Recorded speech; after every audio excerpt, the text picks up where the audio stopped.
Hello നമസ്തേ, കഫ്രീസിന്റെ പുതിയ എപ്പിസോഡിലേക്ക് വീണ്ടും ഒരിക്കൽ കൂടി എല്ലാവർക്കും ഹാർദമായ സ്വാഗതം. സിനിമ പുതിയ സിനിമ വിശേഷങ്ങളിൽ ഈ ചാനൽ സബ്സ്ക്രൈബ് ചെയ്ത് വെച്ചോ, കണ്ടന്റ് വരുന്നുണ്ട്. അപ്പൊ ഇത് നമുക്കൊരു സ്പെഷ്യൽ വീഡിയോ ആണ് അല്ലേ? Last trailer. അതെ, നമ്മളെ എനർജി കണ്ടറിയാൻ നമ്മളെ തലപതി വിജയുടെ വന്നനുള്ളിൽ തലപതി വിജയുടെ നമ്മുടെ ഈ പടത്തിന്റെ പേര് ജനനായകന്റെ ട്രെയിലർ ആയിട്ടാണ് നമ്മൾ വന്നേക്കുന്നത്. അപ്പൊ നമുക്ക് ട്രെയിലർ കാണാം, ട്രെയിലർ റിയാക്ട് ചെയ്യാം. എടുത്തു കണ്ടോളാൻ വയ്യ.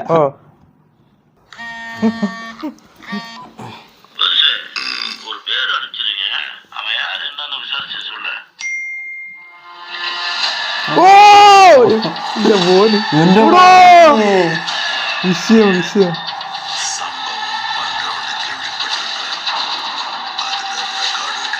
ഏടാ മോന് എന്ത് ജയിൽ പുള്ളിയാടാ. ജയിലാവും നമ്മള് പറഞ്ഞ പോലെ തന്നെ. എടാ മോന്, ഇതാടാ അവസാനത്തെ പടം. ഇനി കൂടെ എന്തിനു വേണം തലപതി വിജയ്. എന്റെ മോന് ബേബി എല്ലാം ഉണ്ട്. ഇത് മറ്റേ ഭഗവത് കേസരി കണക്കാണെന്ന് തോന്നുന്നു. അല്ല, ഇവിടെ കല്യാണം കഴിയല്ലേ? സ്പോർട്സ് ആടെ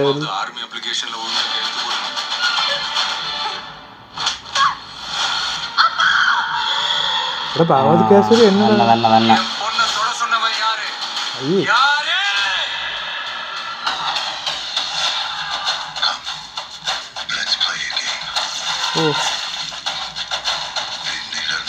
വില്ലനിസം വിഷയം.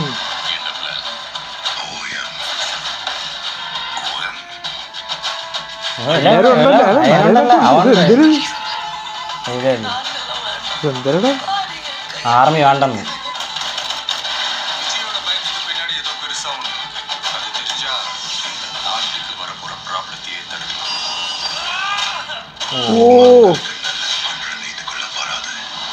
ആണല്ലോ എന്നൊക്കെ അതാണല്ലോ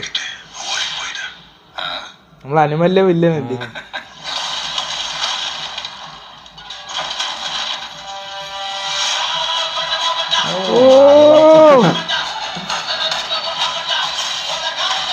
കൊറേ ഫൈറ്റ് ഉണ്ടായിരിക്കും കേട്ടാ. പിന്നെ അവസാന പടമല്ലേ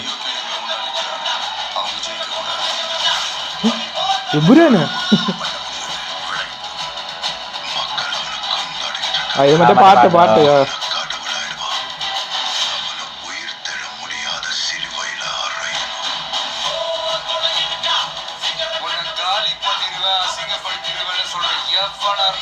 എത്ര ലുക്കടാ, ഇത്ര ലുക്ക് എന്തോരം.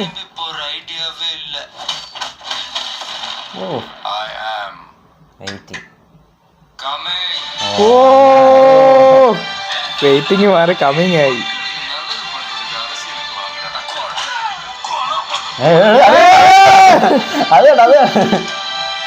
Let's rise together. എനിക്കറിയാം, പക്ഷെ കുറച്ച് ഭാഗങ്ങളൊക്കെ ഉണ്ടല്ലോ അതിന്റെ അതുണ്ട്. പിന്നെ ചില ഭാഗങ്ങളൊക്കെ ഇത്തിരി ഇതുണ്ട്, സംഭവം ഉണ്ട്. ഇനിയിപ്പം പടം വേണ്ടത്ര സെറ്റപ്പ് നല്ലൊരു കോർ സബ്ജക്ട് കഥ ഉണ്ടെങ്കിൽ പക്ക. അതൊക്കെ ചെറിയ എനിക്ക് തോന്നുന്നു അങ്ങനത്തെ കുറെ ബീസ്റ്റ് കണക്കത്തെ വല്ലതൊക്കെ ഉണ്ടെങ്കിലേ പടം. പക്ഷെ മറ്റേ കാടിലെ ലുക്ക് ഉണ്ടല്ലോ, രണ്ട് ആന. എന്റെ വിഷയം. പിന്നെ കമ്മിങ് ആയി. പിന്നെ അങ്ങനെയാണല്ലോ. പിന്നെ ഇതിനകത്ത് രണ്ട് ലുക്ക് ഉണ്ട്. നമ്മളന്ന് പറഞ്ഞ കണക്ക് ഒരു ഓൾഡ് വിജയത്തിന് വയസ്സായ ഏജ് ഉള്ളതും ട്രെയിൻ ചെയ്യിപ്പിക്കണം. അപ്പൊ എനിക്ക് തോന്നുന്നു ഈ ആർമിയിലൊക്കെ നടക്കുന്ന ഇതൊക്കെ ആയിരിക്കും. എടുത്തിട്ട് അടിക്കണത് എല്ലാം ഉണ്ട്. വിജയ്ക്ക് വേണ്ടിയുള്ള എല്ലാ കാര്യം അതിനകത്തുണ്ട്. പടം എത്ര മണിക്കൂർ കാണും? 3 മണിക്കൂർ കാണും. 3 മണിക്കൂർ ഉണ്ടെന്നാണ്. പക്ഷെ സെൻസറിങ് ഇതുവരെയും കഴിഞ്ഞിട്ടില്ല. അപ്പൊ കുറച്ച് വയലൻസ് ഒക്കെ കാണുമല്ലേ? കാരണം ഇതിൽ കണ്ട വയലൻസ് നല്ല വയലൻസ് ഉണ്ട്. ഗണ്ണ് ഫയർ എത്ര ഫൈറ്റ് ഉണ്ട് അതിനകത്ത്. ഇതുവരെയുള്ള സിനിമയുടെ ഏറ്റവും വയലൻസ് കൂടിയ പടം എന്നാണ് പറയുന്നത്. അതുകൊണ്ട് സെൻസറിങ് കിട്ടാൻ കുറച്ച് പ്രയാസം ഉണ്ട്. എന്തായാലും കൊള്ളാം. വിജയ്ക്ക് ലാസ്റ്റ് പടം ആയതുകൊണ്ട് എല്ലാ ഇതും വെച്ചങ്ങ് അനിരുദ്ധ് പറഞ്ഞിട്ടുണ്ട്. അനിരുദ്ധിന്റെ ഏറ്റവും വർക്ക് ചെയ്തതിൽ ഏറ്റവും ബെസ്റ്റ് വർക്ക് ചെയ്ത സിനിമയിലാണ് അനിരുദ്ധ്. എല്ലാത്തിലും അങ്ങനെ. പക്ഷെ ഇതിലോ ഓഡിയൻസ് പറഞ്ഞിട്ടുണ്ട്. പക്ഷെ ഞാനൊന്നും പറയും ജയിലറാണ് ബെസ്റ്റ് വർക്ക്. അനിരുദ്ധ് അതിൽ എല്ലാം സെറ്റ് ചെയ്തിട്ട് ലാസ്റ്റ് ആകുമ്പോ മറ്റേ ട്വിറ്ററിൽ ഇടും കുറെ തീയും പോകുകയും കപ്പടിക്കുന്നു. ഒരു പ്രാവശ്യം ഇട്ടത് തന്നെ പണി പണി കിട്ടിയേ. അപ്പൊ അതൊക്കെയാണ്. അപ്പൊ എന്തായാലും ട്രെയിലറൊക്കെ പൊളിച്ചിട്ടുണ്ട്. പിന്നെ ചില ഭാഗങ്ങൾ നമുക്ക് ചെറിയൊരു പ്രശ്നമുണ്ട്. പക്ഷെ ട്രെയിലർ തുടങ്ങിയത് ഉഗ്രല്ലേ. ഫസ്റ്റ് തലപതി തന്നെ കണ്ടു തുടങ്ങി. ആനയുടെ ഫ്രെയിം ആണല്ല ഈ ആനയുടെ ഇതല്ലേ നമ്മള് ടി വി ഞാൻ ഇത് കണ്ടുപിടിച്ച് അങ്ങനെ തന്നെ. പിന്നെ മറ്റേ ആ ഒരു ഫാക്ടറിയുടെ അവിടെ കിടന്നുള്ള അടി ഭഗവത് കേസരിയുടെ ആ സെയിം ഇത് തന്നെ. അവളും മറ്റേ അതേ സെയിം ലുക്കാണ്. ആ സെയിം ലുക്കാണ്. അപ്പൊ അതിന്റെ ചെറിയ പോരായ്മകളുണ്ട്. ബാക്കി ട്രെയിലറൊക്കെ പക്ക. അതിന്റെ കളർ ഗ്രേഡ്, മേക്കിംഗ്, സൗണ്ട് എല്ലാം അടിപൊളി. കുറെ ഫൈറ്റ് ഉണ്ട് എന്തായാലും. അപ്പൊ അതൊക്കെ തന്നെ. അപ്പൊ ഓക്കെ അല്ലേ? ഞാൻ കമ്മിങ് അത്രേ ഞാൻ പറയുള്ളൂ. അപ്പൊ നമ്മളെ ഇഷ്ടപ്പെട്ടെങ്കിൽ, നമ്മളെ വീഡിയോ ഇഷ്ടപ്പെടുന്നുണ്ടെങ്കിൽ നിങ്ങളെല്ലാം ഒന്ന് സപ്പോർട്ട് ചെയ്യുക, ലൈക്ക് ചെയ്യുക, ഷെയർ ചെയ്യുക, സപ്പോർട്ട് ചെയ്യുക, കമന്റ് ചെയ്യുക. അതെ, വൺ ലാസ്റ്റ് ഡാൻസ് എന്നൊക്കെ കമന്റ് ചെയ്യുക. അത്രേ പറയാനുള്ളൂ. അപ്പൊ പുതിയ വിശേഷങ്ങളുമായി ഞങ്ങൾ ഉടനെ വരാൻ. Line cut.